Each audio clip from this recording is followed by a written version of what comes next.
A 12-year-old girl raised her hand to solve a math problem, and her teacher laughed in her face. What she did next left the entire classroom speechless. 12-year-old Naomi Ellison sat in the third row, second seat from the window, arms folded, eyes locked on the equation glowing in dry erase marker at the front of the room. It was algebra, advanced stuff, way beyond the regular curriculum. But Naomi liked the way numbers made sense when the rest of life didn't. The classroom wasn't loud, not exactly, but there was a steady rhythm of chatter, the kind that made it easy to slip into the background unnoticed. That's how Naomi usually operated at Clearwater Middle in Boise, Idaho. Keep your head down. Finish your work. Don't make waves. But today, something shifted. Mr. Redford, a tall, grey-haired man with a permanent smirk and sleeves always rolled to the elbow, turned from the board and faced the class. "All right," he said, tapping the cap of his marker on his palm. "If anyone can solve this, I'll call you the next Einstein." The class laughed. A couple kids rolled their eyes. Most looked down at their notebooks. Naomi's fingers twitched. She stared at the numbers again. Her brain was working the steps in silence. Then, slowly, she lifted her hand. Mr. Redford blinked once. "Ellison?" He said her name like it surprised him. Like maybe he'd forgotten she was even there. "You want to take a shot at it?" Naomi nodded, her voice caught somewhere behind her ribs. "Oh," he said, smiling now. "Well, this one's impossible. Let's not waste time." A few students snorted. A boy near the back let out a high-pitched fake laugh. Naomi's cheeks burned. She didn't lower her hand. She just looked at Mr. Redford, eyes steady, quiet, but unmoving. He waved a hand. "It's fine. Let's move on." But it wasn't fine. Naomi let her hand drop, slowly, carefully, like folding in a wing. The moment passed, but something stayed inside her. Not anger exactly, not even shame. Just something that needed air. Mr. Redford scribbled the next problem up, speaking too fast. The rest of the class followed along. Naomi didn't move. She kept her eyes on that first problem. She knew what it felt like to be underestimated. It wasn't new. She was one of 3 black students in the entire grade, and the only one in that honors math class. Teachers smiled at her, sure, but it was the thin kind. The kind that says, "Good girl," but doesn't really expect much. And Mr. Redford? He never called on her, not unless he had to. A girl 2 seats over whispered something behind her hand. Naomi couldn't hear the words, but she felt them land. Laughter again. Laughter always finds the easy target. The bell rang. Backpacks zipped. Chairs scraped the tile. Naomi stood, slow, waiting for the rush to clear. Mr. Redford capped his marker and turned to wipe the board. She didn't leave. "Mr. Redford," she said. He turned halfway, surprised to still see her there. "Yes? Can I have that problem?" He frowned. "What do you mean?" "The first one," she said. "The one you said was impossible." He looked at her a long second, then reached into the tray below the board and handed her a folded sheet. "I mean, sure. Knock yourself out," he said, like it was a joke. Like there wasn't a chance in the world she'd come back with an answer. Naomi took it without a word, tucked it into her math folder, and left. But she didn't go home to forget it. She went home to solve it. Naomi walked the 2 blocks home like she always did, past the little gas station with the crooked sign and the laundromat where the machines always smelled like burnt dryer sheets. Her backpack bounced with every step, but she barely noticed. Her mind was somewhere else. Inside that front zipper was the problem Mr. Redford said was impossible. Her mom, Denise Ellison, was in the kitchen, working 2 burners and the air fryer at once. The smell of seasoned chicken and green beans hit Naomi right as she walked through the door. "You're home early?" Denise called over the sizzle. Naomi dropped her backpack by the dining table and didn't answer right away. She slid into the corner seat where she always did her homework, the same one her older brother used before he left for college. She pulled out the sheet of paper and laid it flat. "Everything good at school?" her mom asked, peeking around the corner now. Naomi gave a small nod. "Yeah, just I got a math thing I want to figure out. Denise wiped her hands and stepped closer, eyeing the paper. That doesn't look like the usual. It's not, Naomi said. My teacher said it was impossible. Her mom raised a brow. And you took that as a challenge, huh? Naomi cracked a tiny smile. Something like that. Denise kissed the top of her head, then stepped back to the stove. Well, you got your daddy's brain. You'll crack it wide open. I know you will.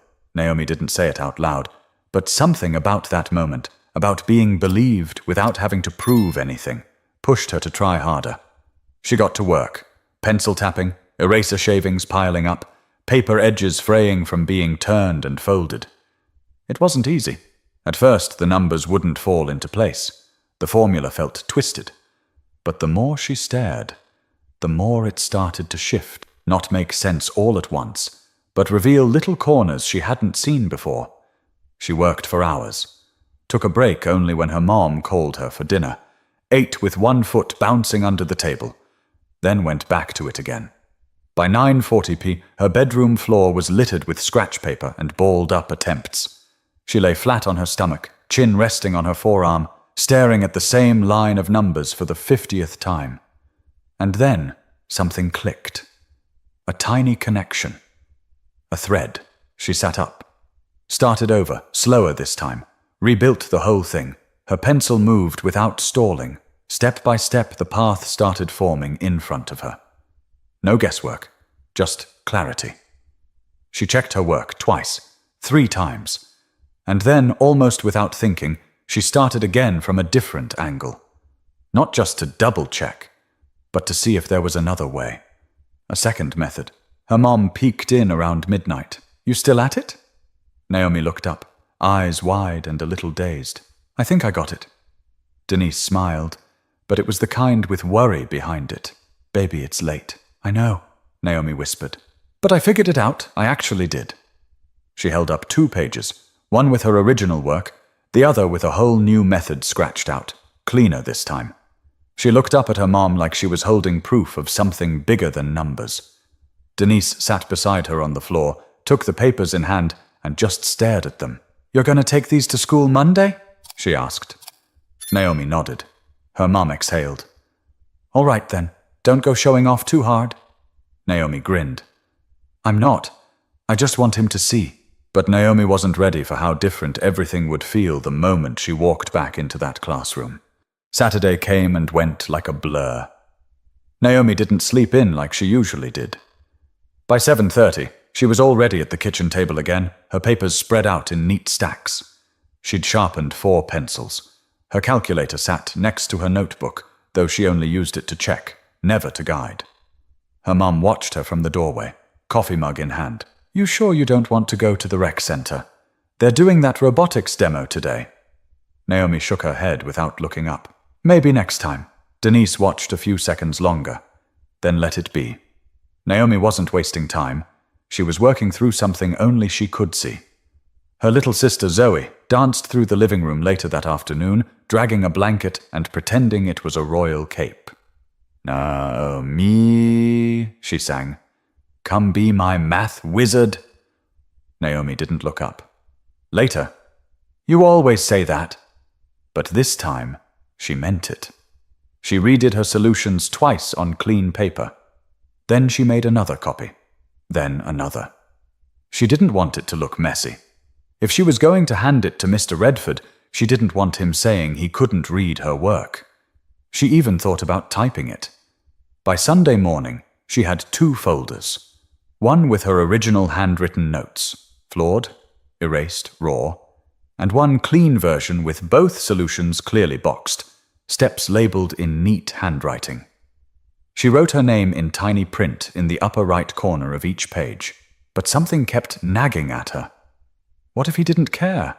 What if he looked at it, shrugged, and moved on? She stared out the window for a long time. Her mom was outside trimming the shrubs. Zoe was chalking smiley faces on the sidewalk. Life kept going like normal, and maybe that's what made it feel worse, because in Naomi's head, everything had shifted. Sunday evening, her mom called her into the kitchen. A pie was cooling on the stove, apple, her favorite. Denise handed her a plate with a slice and set another across the table for herself. "Come sit." Naomi sat, fork in hand, but not eating yet. Her mom spoke gently. "You sure you want to take this to him?" Naomi nodded. "You're not doing it to prove anything to anyone but yourself, right?" She hesitated. "I don't know." Her mom reached over, touched her hand. "People like Mr. Redford, they've got their own blind spots. They've been carrying them a long time. You shine too bright, and sometimes they don't know what to do with it." Naomi's eyes dropped to the plate. "But you show them anyway," Denise added. "Not to make them look small, just so they can see what they missed the first time." Naomi looked back up. "Even if they never admit they were wrong?" "Even then." That night, she packed her backpack slowly, slid the clean folder into a plastic sleeve, picked out her clothes like it was picture day. She wasn't planning on standing in front of the class, but part of her hoped she would. She didn't want revenge. She wanted the space to be heard. Monday morning came early. Naomi didn't eat much breakfast, but she drank her juice and tied her shoes tight. The sky was cloudy but dry as she walked to school, gripping the strap of her backpack a little tighter than usual. Inside the building, the hallways buzzed with the usual noise, lockers slamming, kids laughing too loud, footsteps squeaking on waxed tile. Naomi barely heard it. She reached room 206 right as the bell rang. Mr. Redford was already writing on the board, his back to the door. She slipped into her seat, folder still inside her bag. Her heart beat loud in her ears. He didn't look at her, didn't say a word about Friday. Naomi waited. She didn't raise her hand this time. Not yet. But when the opportunity finally came, it wasn't Mr. Redford who gave it to her. It was one of her classmates. Third period started like any other. Mr. Redford launched into the lesson, talking faster than most of the class could follow, his words bouncing between formulas and half-solved examples. Naomi sat still, her folder resting beneath her notebook, unopened. She didn't want to force it. She wanted him to see her, to acknowledge what he'd dismissed. But 20 minutes in, he showed no sign of remembering what happened Friday. No side glance, no raised brow, just math and markers. Then something unexpected happened. A hand went up. Not hers. It was Joshua Levine, one of the louder kids in the class. He played soccer and made everything into a joke. But today, he looked confused. Mr. Redford?" he asked. "Can we go back to that problem from last week? The hard one?" Redford paused, marker in midair. "Which one?" "The one you said nobody could solve." A murmur rolled across the classroom. Heads turned. A couple kids chuckled. Redford shook his head. "That one wasn't really meant to be solved. It was just for show." "But what if someone did?" Josh asked, glancing sideways. That's when Naomi felt it. Half a dozen eyes sliding toward her. She didn't move. Her hand didn't rise. Not yet. Mr. Redford laughed a little. "Well, then I guess they'd be smarter than me." The room went quiet. Naomi pulled the folder from her bag, slow and deliberate. Her hands didn't shake. Not this time. She raised her hand. High, straight, confident. Redford hesitated. His gaze met hers, and for a second the air felt heavy. "You want to take a stab at it now?" he asked. Naomi didn't say a word. She stood and walked to the front of the class, folder in hand. No one whispered. No one laughed. She opened the folder and laid the papers on the desk. Then she picked up a clean black marker and turned to the board. The equation was still faintly visible beneath the new writing. She erased the fresh problem with one swipe and rewrote the original. Naomi turned back. "There are 2 ways to solve it. I wrote them both out if you want to check later." Redford blinked. He took a step back, gesturing for her to go ahead. She didn't look at him again. Naomi faced the board and started explaining. Her voice wasn't loud, but it carried. Clear. Steady. She moved through the first method, labeling each step as she went. She paused to ask, "Everyone following so far?" No one answered. So she continued. Every number landed where it belonged. Every sign pointed in the right direction. She boxed the answer, then stepped to the side. "That's the first way." Then she flipped the page and started again. "This method's longer, But it works if you don't remember how to factor. Her tone didn't change. She wasn't showing off. She was teaching. When she finished, she capped the marker, walked back to her desk, and sat down. Silence. Then, "Dang," Josh muttered. A girl in the front whispered, "She really did it." And from the back, someone clapped. One clap. Then a few more. It wasn't a standing ovation. But it was real. Mr. Redford stepped forward, picked up her pages, and scanned them. He didn't speak right away, but when he did, his voice was quieter. "Well, looks like I was wrong." Naomi met his eyes for the first time since Friday. "Yeah," she said, "you were." But what happened after class would show her that solving the problem was only half the story. How people reacted to it was the rest. When the bell rang, the class didn't jump up like they usually did. There was a beat of hesitation, like no one wanted to be the first to move. Naomi calmly placed her folder back into her backpack, zipped it up, and stood. As she walked toward the door, Josh leaned toward her. "Hey, that was sick. Seriously." Naomi gave a tiny nod. "Thanks." She didn't know what else to say. Outside in the hallway, footsteps bounced off the lockers and voices echoed down the corridors. But Naomi barely noticed. She felt different walking through the crowd. Not taller exactly, but steadier, like she was no longer trying to shrink herself. She rounded the corner, heading toward her locker, when she heard her name. "Naomi!" It was Camille Dorsey, one of the popular girls. Pretty, loud, always at the center of something. Camille jogged up beside her. "Yo, you actually solved that problem?" Naomi gave a quiet, "Yeah, that was crazy. Like, even Mr. Redford looked shook." Naomi shrugged. "It wasn't impossible." Camille laughed, flipping her braid over one shoulder. "Girl, you made that man eat his own words." That was boss. More footsteps. A few other kids lingered nearby, looking at Naomi differently. Not mocking, not ignoring, just watching. One boy muttered, "I didn't even get the first step." "Same," said another. Naomi didn't smile. But she didn't lower her eyes either. She just opened her locker and began switching books like she always did. Down the hallway, Mr. Redford walked by, carrying a stack of papers. He glanced at Naomi, then kept going. No nod. No good job. Just a straight face and fast steps. At lunch, she sat at her usual table near the back. She was halfway through her sandwich when Principal Marcia Linwood appeared beside her. "Naomi, do you have a second?" Naomi blinked. Sure." She followed Principal Linwood to the front office, where the assistant principal and one of the counselors were waiting. Linwood gestured for her to sit. "We heard about this morning," she said, smiling. "Your math teacher shared your work with us." Naomi sat straighter. "Oh," the counselor, Mr. Patel, leaned forward. "We'd like to nominate you for the Regional Math Showcase next month. It's a weekend event in Spokane. It brings together the top middle school students from around the area." Naomi blinked again. "Wait, really?" Linwood nodded. "We think you'd represent Clearwater well." Naomi's stomach did a slow turn. This wasn't what she expected. All she'd wanted was to prove Mr. Redford wrong. Now there were other people watching, people who believed her.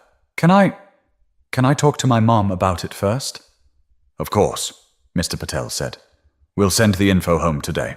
As Naomi walked back to the cafeteria, her legs felt strangely light, excited, but also unsure, because now it wasn't just about one problem.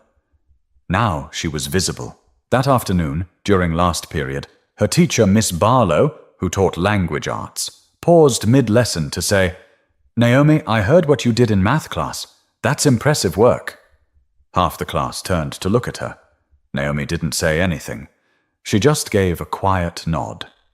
When the final bell rang and she stepped outside, her mom was waiting in the car. "How'd it go?" Denise asked as Naomi buckled her seatbelt. Naomi handed her the showcase flyer. "They want me to go to Spokane next month." Her mom read it slowly, then looked at her. "You serious?" Naomi nodded. "Well," Denise said, starting the car. "Seems like that impossible problem did more than just get solved." but the truth was, the hardest part still wasn't the math. It was facing the people who had never expected her to win in the first place. The next morning, Naomi walked into room 206 like any other day. Same desk, same notebook, same scratch in the seat that snagged her sweater sleeve if she wasn't careful, but the atmosphere was off. Not tense, just different. Kids who had never said more than 2 words to her before were suddenly watching her out of the corners of their eyes. One girl leaned over and whispered something to her friend. Naomi couldn't hear it, but the way they looked back at her said enough. Mr. Redford came in just before the bell. He didn't say good morning.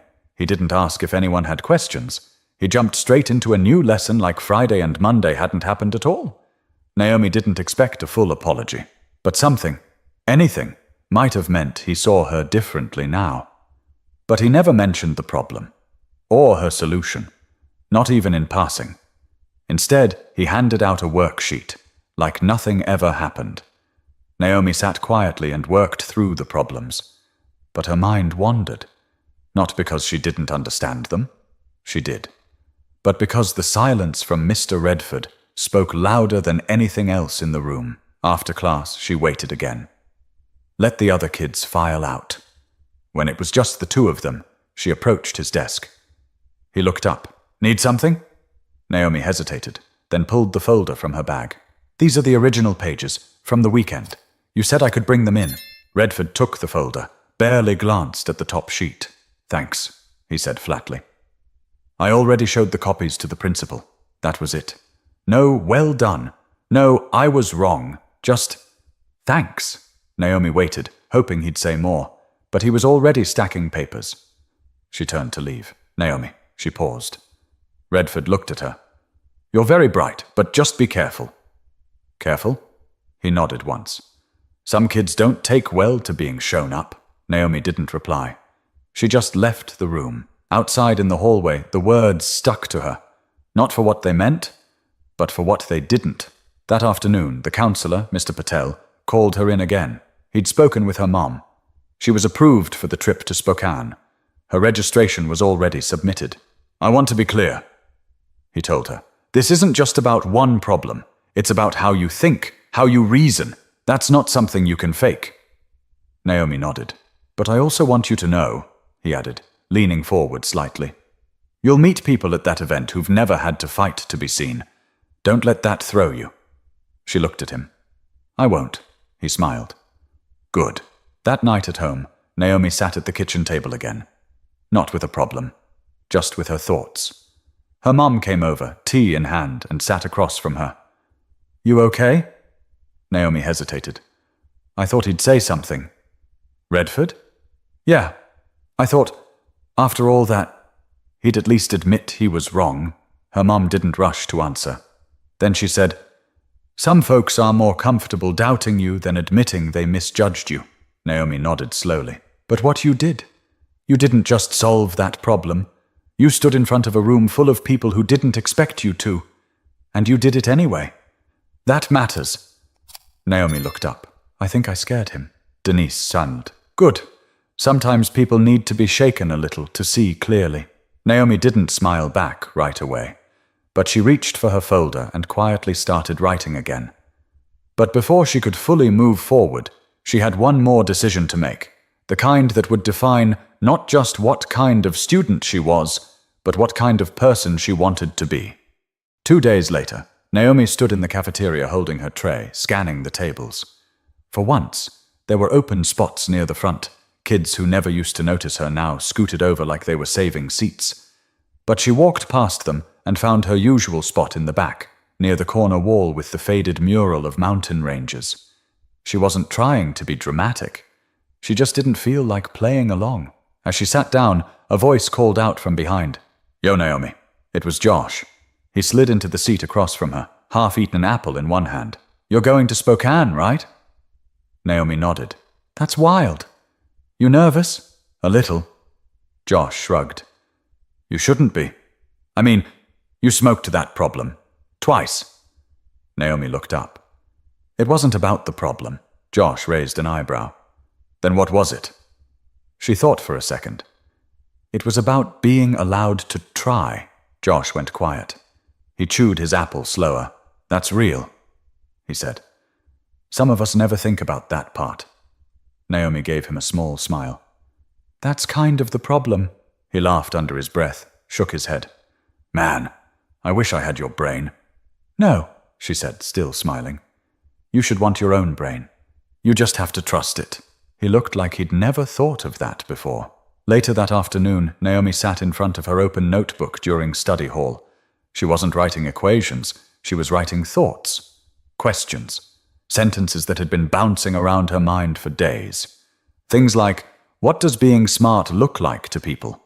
Or, why is confidence mistaken for arrogance if it comes from the wrong person? And, what if the point isn't proving you're capable, but knowing it, even if no one else sees it yet? She was still writing when Miss Barlow came by and gently tapped the desk. You've had quite a week. Naomi glanced up. Yeah. I hope you know you taught more than just your class. Naomi tilted her head. What do you mean? Miss Barlow pulled a chair and sat beside her. You reminded people what's possible when someone's given room to grow. Not everyone's brave enough to demand that room. Naomi didn't say anything, but the words stayed with her. By Friday, things settled. Kids stopped staring. Teachers stopped whispering, but something had shifted. Not in them, in her. She walked differently, not louder, but stronger. On the way out that afternoon, she passed by room 206. Mr. Redford was grading papers, the door halfway open. She paused, looked in. He didn't see her. She could have walked in, said something, asked a question, tried one last time to get him to acknowledge what happened. But she didn't. Not out of fear, because she didn't need his permission to believe in herself anymore. That weekend, her mum took her shopping for a winter jacket. Spokane in February wasn't going to be kind. They found one on clearance, navy blue with a soft lining. Naomi tried it on and looked in the mirror for a while. Denise stood behind her. You ready? Naomi nodded. Yeah. That night, as they packed for the trip, Denise handed her a folded note. Don't open it till you're on the bus. The next morning, Naomi boarded with her backpack, coat zipped up, folder in hand. As the driver started the engine, she opened the note. It said, Whatever room you walk into, walk like you belong. Because you do. She folded it back up and tucked it into her math folder. The bus pulled away from the curb, and Naomi looked out the window, not to watch what she was leaving behind, but to imagine what she might build next. Every child deserves to be seen for who they are, not who someone assumes they'll be. If you know someone like Naomi, believe in them before they prove themselves. And if you are someone like Naomi, don't wait for the world to validate you. Know your worth, carry it proudly, and teach them to see it. If this story moved you, make sure to subscribe. We've got more powerful stories coming.